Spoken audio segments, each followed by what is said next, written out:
আসসালামু আলাইকুম রহমতুল্লাহ। আজকে আমরা খুব গুরুত্বপূর্ণ একটা বিষয় সম্পর্কে জানবো। আপনার বোর্ডে দেখতে পাচ্ছেন আমাদের এটা অবশ্য ইন্টারমিডিয়েট সিলেবাস বলেন, মেট্রিকের সিলেবাস বলেন, ইভেন আমাদের জব পরীক্ষার জন্য খুব গুরুত্বপূর্ণ। বলতেছিল কমপ্লিট দ্য সেন্টেন্স। সেন্টেন্সটা কি করেন? সম্পূর্ণ করেন। এখানে বলা ছিল ডু ইউ নো, তুমি কি জানো। ডু ইউ নো মানে কি? তুমি কি জানো।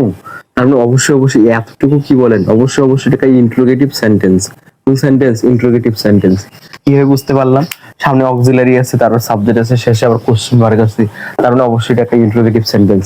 কারণ আপনি যে এখানে একটা সেন্টেন্স লিখে মানে এটা পূরণ করবেন, তার মানে আপনাকে বুঝতে হবে যে অবশ্যই এখানে একটা অ্যাসার্টিভ সেন্টেন্স নিতে হবে। কোন সেন্টেন্স নিতে হবে? অ্যাসার্টিভ সেন্টেন্স নিতে হবে। কেন নিতে হবে? এটা অবশ্যই একটা বিষয় মনে রাখতে হবে যে আমাদের এমবেডেড সেন্টেন্সের কিছু স্ট্রাকচার আছে, যেটা অনুসারে কি করা হয়, ইন্টারোগেটিভ সেন্টেন্সের পরে অ্যাসার্টিভ সেন্টেন্স দিয়ে ফিল আপ করতে হয়। আপনারা যদি অবশ্যই এমবেডেড সেন্টেন্স সম্পর্কে জানতে চান, অবশ্যই আপনারা আমাদের কমেন্ট সেকশনের মধ্যে জানাবেন। ইনশাআল্লাহ আমি এমবেডেড সেন্টেন্স দিয়ে কিছু ক্লাস নেওয়ার চিন্তা ভাবনা করবো। একটু ফোকাস রাখেন। আমরা যদি অ্যাসার্টিভ সেন্টেন্স নেই এখানে, তার মানে মাঝখানে একটা শুধুমাত্র ক্লোজ মেকার নিতে পারি, যেটা হচ্ছে ওয়্যার। নিলাম ওয়্যার।